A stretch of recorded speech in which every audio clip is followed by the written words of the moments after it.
Thinking Aloud with Hayden Meggins and Stoopsio. Tonight we have on the show Terence McKenna. He is a psychedelic enthusiast and he enjoys taking a lot of psychedelics. And we're going to ask him if he's in fact even had the thought aloud that the earth may be flat. Hello and welcome to In Conversation. My name is Hayden Meggins, and tonight we're going to be speaking with special guest Terence McKenna, traveler, philosopher, psychedelic enthusiast, sodomy expert, and tonight we just want to engage into where have you been during the last few years. Most people haven't seen you throughout the pandemic, and essentially people want to hear from you. A lot of people haven't been allowed to travel, but you, on the other hand, have been traveling inwards, finding deeper valleys, vaster landscapes, all within the confines of your mind. Please welcome Terence. Please hide and relax. Now, what's it like engaging in tea ceremonies with some of the highest shamans in Cambodia and essentially the jungles of the Ethiopian enclaves, and let's not forget Peru, and essentially delving deeper into the jungles in South America?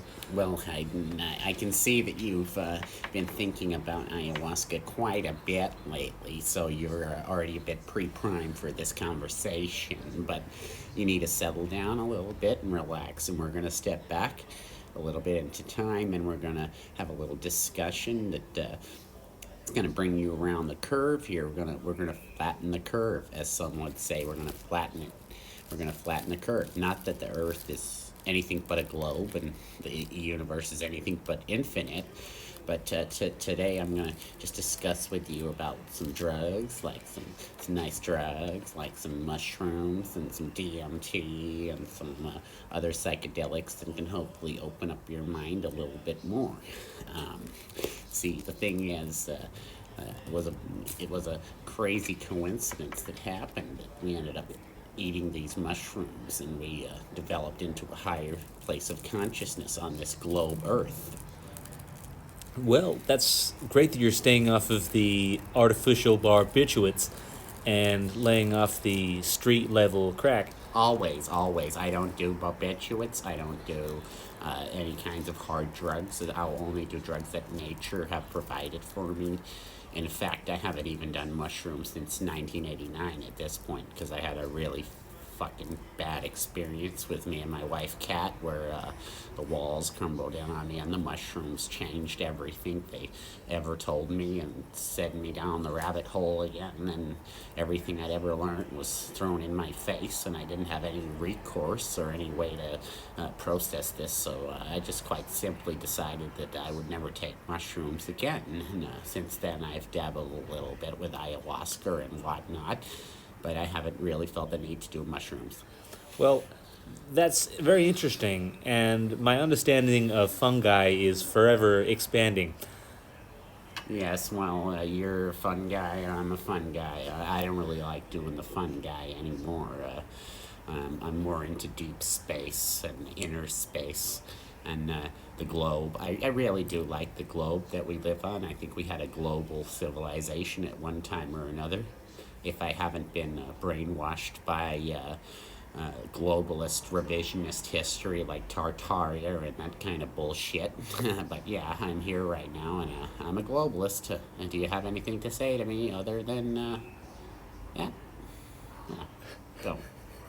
I'm still going. That's how it goes. Well, you see, what we have to talk about here is where the shape of the Earth. I've been trying to guide this whole conversation onto the shape of the Earth. I said it was a globe, and you didn't deny it to me. You didn't say anything other than that it was a globe, or now we are living on a globe. But I've been looking at the mathematics involved with the whole situation, and right now I currently believe that either it's a lot bigger or it's a lot longer, or something's wrong with the optics, because I as far as I can see, there is no curvature, and that's a fact. And the fact that there is no curvature, even when we're looking through a P900 camera or something like that, So even fully zoomed, you can see across vast distance of large bodies of water. There's no curvature whatsoever. no, none whatsoever. We can't see it, we can't feel it, we can't record it. It's just not there. 8 inches per